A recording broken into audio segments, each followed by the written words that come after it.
It was a moonless night when the Ishmaelite traders advanced through the desert, leading their caravans laden with spices and balm. Among the camels and sacks of goods, a young Hebrew walked, his wrists bound and his eyes fixed on the sand beneath his feet. Joseph, the son of Jacob, had been betrayed by his own brothers and sold for 20 silver coins. His destination was Egypt, the land of pharaohs and foreign gods, where men were measured not by their lineage, but by their usefulness. The desert wind blew hot against his face, but it was the cold of rejection that froze his heart. Jacob's beloved son was now merely another slave, a commodity to be traded among those seeking profit and power. The promise of the dreams he had once had, in which he saw his brothers bowing before him, now seemed like a distant delirium, a mirage of an impossible future. Upon reaching Egypt, Joseph was brought to the slave market, a place where men were exposed like animals, evaluated for the strength of their bodies and the skill of their hands. Among the buyers was Potiphar, a high-ranking official and captain of Pharaoh's guard. His sharp eyes fell upon the young Hebrew, sensing something beyond mere physical strength. With a gesture, he sealed the purchase, and Joseph was taken to serve in his house. There, amid the splendor of the Egyptian palaces, began a new phase of his journey. However, if Egypt represented a land of opportunity, it was also a field of relentless trials. Joseph's fate was set, but before the promise could be fulfilled, he would need to pass through the fire of injustice and tribulation. Potiphar's house was a reflection of the grandeur of Egypt. Walls adorned with hieroglyphs, towering columns, and gardens where water flowed in channels carved by human hands. Among the servants and guards who passed through the corridors, Joseph quickly stood out. There was a wisdom in him that transcended his condition as a slave, a rare ability to manage and organize. Potiphar, observing his diligence and discernment, entrusted him with the supervision of his household. Everything Potiphar owned was placed in the hands of the young Hebrew, and under his administration, prosperity multiplied. The Egyptian master himself realized that there was something unusual about Joseph, an invisible force that blessed the work of his hands. But where there is favor, there are also envious eyes, and the rise of a foreigner in the house of Pharaoh's official would not go unnoticed for long. Among those who lived in Potiphar's house, no one watched him more intently than his wife. The woman, dressed in fine linen and adorned with jewels, had a fiery gaze and an unyielding will.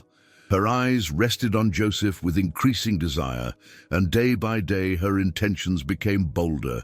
She called him secretly, whispered promises of pleasure and wealth, and urged him to give in to temptation.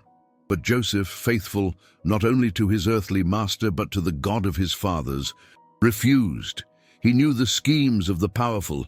He knew that one slip could condemn him forever. Yet, the more he resisted, the stronger Potiphar's wife's desire for him became.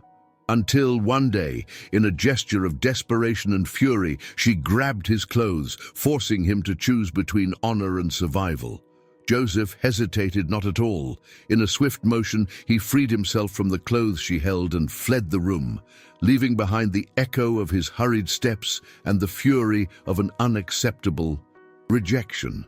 Potiphar's wife, wounded in pride and consumed by humiliation, turned her passion into revenge. She raised her voice in a cry, calling the house servants and pointing to Joseph's garments as evidence of a crime that never occurred. "The Hebrew slave tried to dishonor me," she cried, shedding tears of scandal and fury. The rumor quickly spread through the halls of the house, reaching Potiphar's ears. The Egyptian official, upon hearing his wife's accusation, was filled with rage. But while there was fury in his heart, there was also doubt. He knew Joseph, his integrity, his unwavering loyalty. Yet, faced with public shame and the pressure from his wife, he made a decision that would forever change the young Hebrew's fate. He threw him into Pharaoh's prison. The darkness of the cell was dense, damp, and suffocating. The smell of death hung over those who languished there, men forgotten by the powerful, relegated to the silence of the cold stones. But Joseph was not alone, for, even there, in the depths of humiliation, the hand of the Lord remained upon him. The jailer, a man hardened by years of service, soon realized that Joseph was not like the other prisoners. There was a presence in him that brought order to chaos, a spirit that resisted the degradation of the cell. Just as Potiphar had done before him, the jailer entrusted Joseph with responsibilities within the prison. The young man began to oversee the prisoners, organizing the tasks, and soon his presence brought an unlikely air of peace to that place of desolation. But Egypt was a land of dreams and omens, and soon disturbing visions would begin to take shape in the prison, preparing the way for the greatest turning of fate that Joseph could imagine. It was during his time in prison that Joseph crossed paths with two men who had served directly under Pharaoh, the cupbearer and the baker. Both had been thrown there for offenses committed in the court, and their faces carried the weight of uncertainty and fear. One night, each had a disturbing dream, visions that seemed to announce something beyond human comprehension. In the morning, they were filled with anguish, for there was no one to interpret the mysteries they had been revealed while sleeping. Joseph, noticing their distress, approached them and spoke with the firmness of one who knew that the secrets of the future belonged to God. "Do not interpretations belong to God?" he asked, inviting them to recount their visions. The cupbearer spoke first. "I saw a vine before me. On its branches were 3 shoots, and they budded, produced blossoms, and their clusters ripened into grapes. In my hand was Pharaoh's cup. I took the grapes and pressed them into the cup, and handed it to Pharaoh's hand." Joseph listened attentively and replied, "The 3 branches are 3 days. Within 3 days, Pharaoh will lift up your head and restore you to your position. You will again put Pharaoh's cup into his hand, just as you did before." The cupbearer's heart was filled with hope, but Joseph made a request. "When it is well with you, remember me and show kindness to me. Mention me to Pharaoh and get me out of this house." Then the baker recounted his dream. "On my head were 3 baskets of bread, and in the upper basket were all kinds of baked goods for Pharaoh. But the birds came and ate them out of the basket on my head." Joseph's expression grew serious. "The 3 baskets are 3 days. Within 3 days, Pharaoh will lift off your head and hang you on a tree, and the birds will eat your flesh." Silence fell over the cell, and the baker bowed his head, for he felt that the truth had been revealed to him. And it happened exactly as Joseph had predicted. On the 3rd day, which was Pharaoh's birthday, the king ordered that the 2 prisoners be brought to his presence. The cupbearer was restored to his position, returning to serve the cup to the sovereign, while the baker was taken to execution. His body was hanged, and the birds of the air devoured his flesh, thus fulfilling the word that Joseph had spoken. However, in the excitement of the events, the cupbearer, caught up in the euphoria of his restoration, forgot Joseph's request. Joseph remained in prison, forgotten, as time moved on like a silent river. The days became weeks, and the weeks turned into years. But although men had forgotten him, God had not forsaken him, for his story was intertwined with the very designs of Egypt. The wait was not a punishment, but a preparation for something greater. Then, on one fateful night, Pharaoh had dreams that greatly disturbed him. None of his magicians, priests, or wise men could interpret them, and his anxiety spread through the court like a growing shadow. He dreamed of 7 fat cows coming up out of the Nile, grazing peacefully. But suddenly, 7 thin, hungry cows emerged and devoured the first ones, without their appearance changing. In a second dream, he saw 7 full and plump ears of grain growing on one stalk, but then 7 shriveled ears of grain, scorched by the east wind, sprouted and swallowed the healthy ones. Pharaoh woke up agitated, unable to understand the meaning of the visions, and the unrest spread throughout the palace. It was then that the cupbearer, seeing the king's distress, remembered Joseph and how he had correctly interpreted his dream years earlier. Hastily, Pharaoh ordered that the Hebrew be brought to his presence, and thus Joseph, the forgotten prisoner, was summoned before the most powerful man in the known world. Joseph was hurriedly taken out of prison. His tattered clothes were changed, his body washed, and his hair cut. Before Pharaoh's throne, he bowed with the reverence of a subject, but remained firm, for he knew that he was there not by his own merit, but because the God of his fathers had brought him to this moment. Pharaoh gazed at him with penetrating eyes and, without delay, recounted the dreams that tormented him.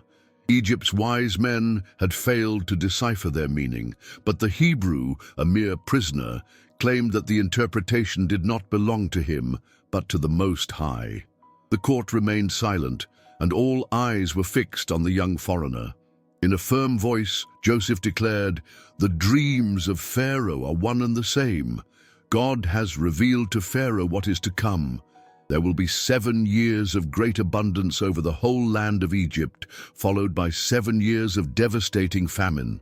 The scarcity will be so severe that it will make people forget the years of plenty." Joseph's words echoed throughout the throne hall. No man had dared speak with such conviction before Pharaoh, but the king saw no insolence in those words, only truth. The murmuring of the court was interrupted by the continuation of the Hebrew. "Therefore, let Pharaoh select a discerning and wise man and set him over the land of Egypt. Let Pharaoh appoint officers to collect 1/5 of the harvest during the 7 years of plenty and store it up for the coming years of famine. Thus when the famine comes, Egypt will not perish." Pharaoh, impressed, turned to his advisers and declared, "Can we find anyone like this, in whom is the Spirit of God?" And then, fixing his eyes on Joseph, he uttered words that would change his life forever. "Since God has shown you all this, there is no one as discerning and wise as you. You shall be over my house, and all my people shall be governed according to your word.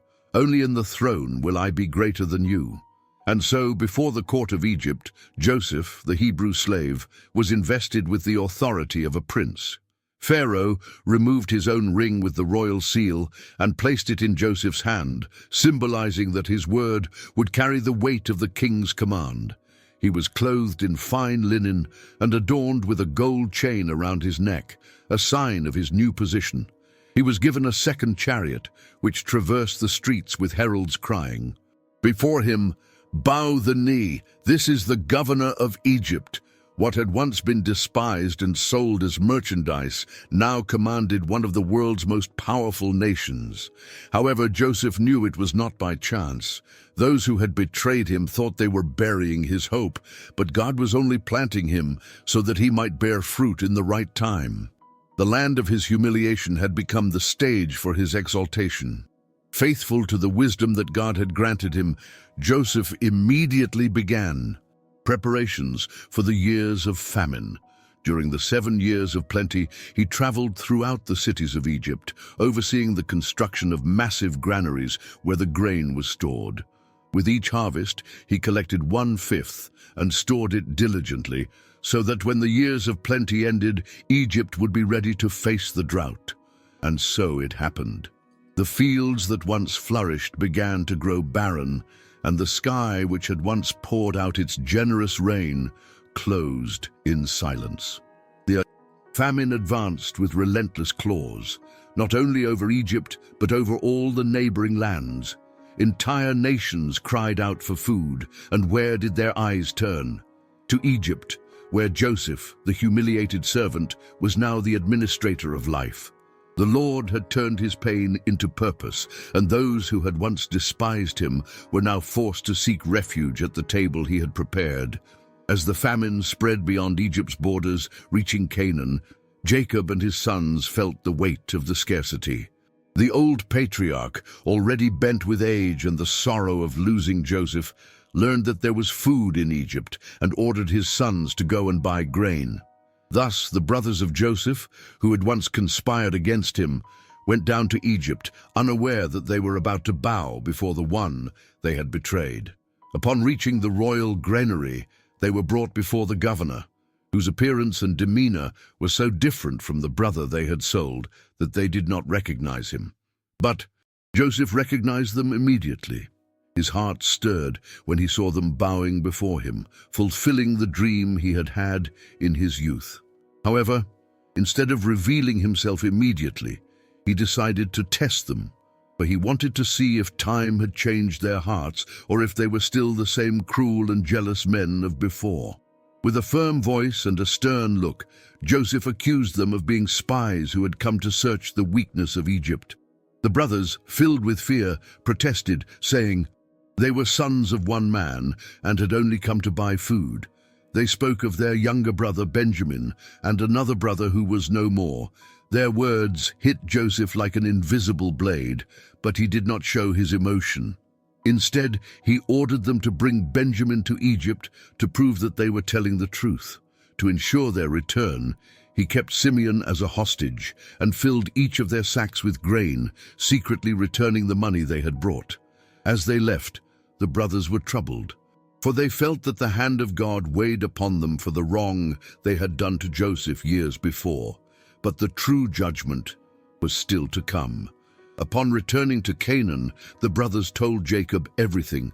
But when they heard the demand to take Benjamin to Egypt, the old patriarch resisted. Benjamin was Rachel's last son, and Jacob could not bear to lose him as he had lost Joseph. However, as the provisions ran out and the famine grew worse, he had no choice but to allow his sons to depart.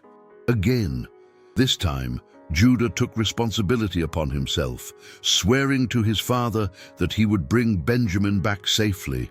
Fearing they would be accused of theft, they brought the money they had found in their sacks, along with a gift for the governor of Egypt. Jacob's heart was heavy, but he sent them with a silent prayer, placing the fate of his sons in the hands of the Almighty God. When they arrived in Egypt, Joseph received them, but when he saw Benjamin among them, his heart was overcome with emotion. Still, he kept his identity hidden and prepared a feast for them. The brothers were puzzled by the treatment they received, especially when they noticed they had been seated in order according to their birth. But the final test was yet to come. Before they left for Canaan, Joseph ordered that his silver cup be hidden in Benjamin's sack. When they were already on their way, they were intercepted by Joseph's servants, who searched their bags and found the cup in the youngest's sack. Under the weight of the accusation, the brothers tore their clothes in despair and returned to Joseph's presence, fearing the worst would happen. They were faced with a dilemma that would reveal whether they had truly changed since the day they sold their brother as a slave. Before the governor of Egypt, the brothers fell to the ground, desperate. The accusation was grave. Benjamin, the youngest and most beloved of Jacob, had been found with the royal cup, and the penalty for such a crime would be his enslavement. But then Judah, the same one who had once led the sale of Joseph as a slave, rose up and spoke with a repentant heart. He told Joseph of their father's pain, how losing Benjamin would mean his death. And with tears in his eyes, he did something unthinkable for the one who had once been driven by envy. He offered to take his brother's place. "Let me be a slave instead of the boy," he pleaded, "but let him return to our father." Those words pierced Joseph's heart like a blade. The man before him was no longer the same relentless brother from the past. Repentance and sacrifice were evident. The test was complete. Then, unable to contain himself any longer, Joseph ordered that all the Egyptians leave the room. He was left alone with his brothers, and his chest began to tremble. Suddenly he broke into tears, crying so loudly that it was heard in Pharaoh's palace. Between sobs, he looked at his terrified brothers and, with a choked voice, revealed, "I am Joseph, your brother whom you sold into Egypt." Silence fell over the room like a muffled thunder. The brothers stood frozen, their faces paling. The past reached them with its full weight. But before fear could seize them, Joseph extended his hands and said, "Do not be distressed nor angry with yourselves for selling me here, for God sent me before you to preserve life." The divine plan was unfolding before them, and what had been conceived for evil had become the instrument of salvation. Joseph's words broke the hearts of his brothers like a river breaking through the barriers of a dam. Tears flowed from their eyes, not only from the shock of the revelation, but from the unexpected grace that had been granted to them. They had expected vengeance, a severe reckoning, but found forgiveness. Joseph embraced them one by one, and the weight of years of guilt and fear was dissipated in that moment. He assured them that he held no grudges, for he understood that everything had happened according to God's purpose. Pharaoh himself learned of the reunion and, in a gesture of generosity, ordered that Jacob and all his family be brought to live in Egypt. They would be received with honor and settled in the fertile land of Goshen, where they would live in safety, far from the famine that ravaged the land. The brothers returned to Canaan with the news that seemed impossible. Joseph was alive. Jacob, upon hearing this, remained incredulous for a moment. The years of mourning had hardened his heart, and he dared not believe. But when he saw the caravans sent from Egypt, his soul revived, and he proclaimed, "It is enough. My son Joseph is still alive. I will go and see him before I die." Thus, gathering all they had, Jacob and his house set out for Egypt. On the way, upon reaching Beersheba, he offered sacrifices to the God of his father Isaac. And that night the Lord spoke to him in visions, saying, "Do not fear to go down to Egypt, for I will make you a great nation there." With this promise in his heart, the patriarch continued his journey, certain that he was not only going to meet the lost son, but also the fulfillment of a plan much greater than he could have imagined. Jacob's arrival in Egypt was a moment of great emotion. Joseph, in his royal chariot, set out to meet him, and when he finally saw him, he ran to meet him.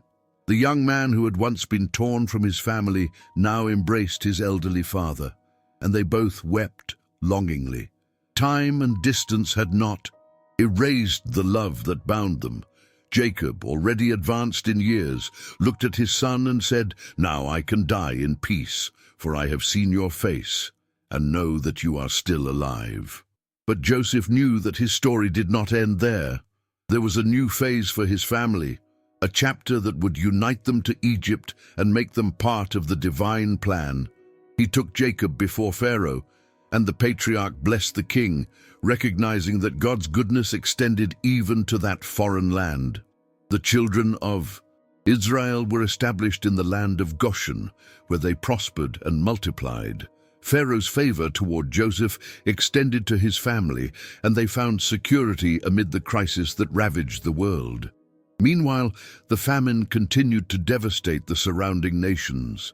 Entire peoples came to Egypt, offering all they had in exchange for food. First, they sold their money, then their land, and finally, even themselves. Joseph managed this transition with wisdom, ensuring that order was maintained and that Egypt remained strong. Under his leadership, the empire not only survived the famine, but consolidated its dominion over vast regions. The boy sold as a slave had become the man who governed the survival of nations. His path had been paved with pain and trial, but each step had led him to the purpose that God had established from the beginning. Years passed, and Jacob, feeling the weight of old age, called his sons together to bless them before he departed. Joseph brought his 2 sons, Manasseh and Ephraim, to be blessed by his father. However, when Jacob stretched out his hands over the boys, he crossed his arms, placing his right hand on Ephraim, the younger, and his left hand on Manasseh. Joseph tried to correct the gesture, thinking his father had made a mistake, but Jacob refused, saying, "I know, my son, I know. Manasseh will be great, but Ephraim will be greater, and his descendants will become a multitude of nations." Thus, even in his old age, Jacob saw beyond the present, for his vision was not carnal, but guided by the God who fulfills his promises. After that, he called each of his sons and spoke prophetic words about their destinies, establishing the 12 tribes of Israel.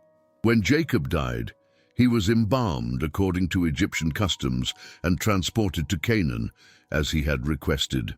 Joseph and his brothers took him to the tomb of the patriarchs in Machpelah, where Abraham and Isaac had been buried. After the burial, however, Joseph's brothers feared that, with their father's death, he would finally seek revenge for what they had done to him in the past. So, they sent a message to Joseph, saying that Jacob, before he died, had asked him to forgive them. Upon hearing this, Joseph wept. His brothers fell before him and said, "We are your servants." But Joseph raised them up and replied, "Do not be afraid. Am I in the place of God?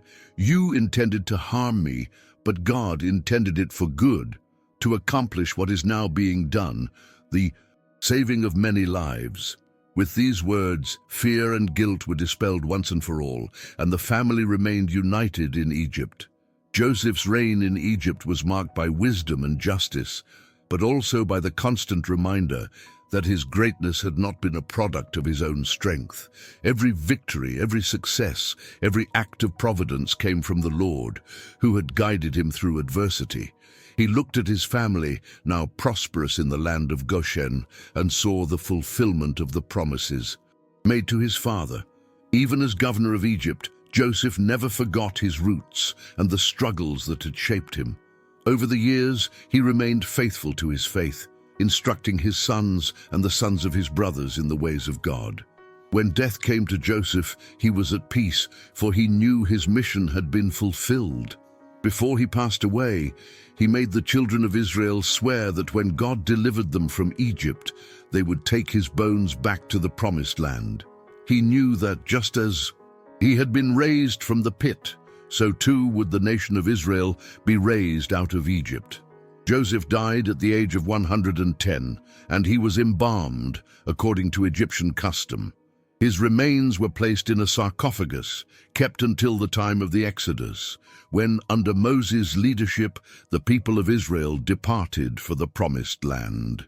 What seemed to be the end of a journey was, in fact, the beginning of the fulfillment of a divine promise that would extend through generations. Joseph, who had been sold as a slave, now became a symbol of faithfulness, forgiveness, and redemption. He, who had been despised, became an instrument of salvation, and his story came to echo as a testimony that, even in the deepest darkness, God is able to orchestrate the light of redemption. Joseph's story extends like a beacon that shines in the darkness of humanity, showing that even in the deepest adversities, God can work miracles.